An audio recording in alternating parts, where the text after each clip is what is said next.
Elik turatkan. Elik minde? Elik min turatkan.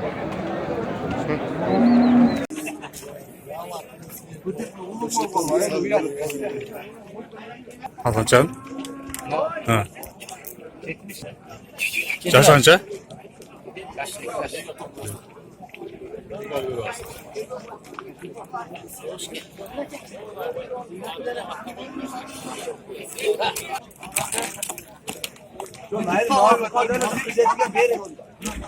Жетmiş min.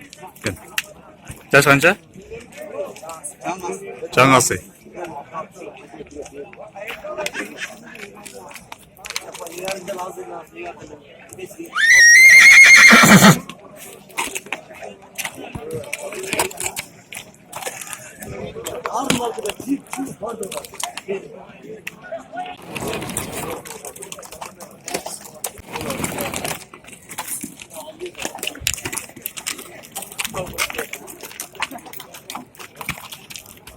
Elik min. Yaş kança?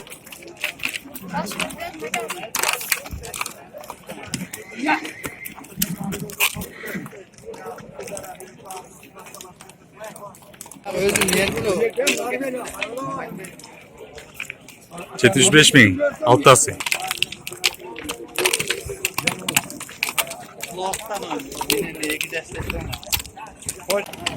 Gözüm. Üç ası. Elik min.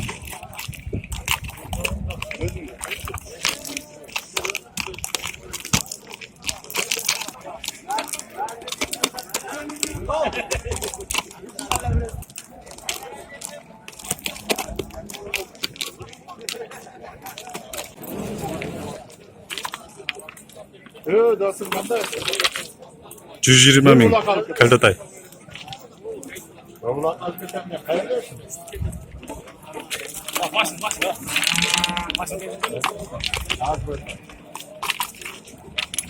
Yok, kaç yerde oldu?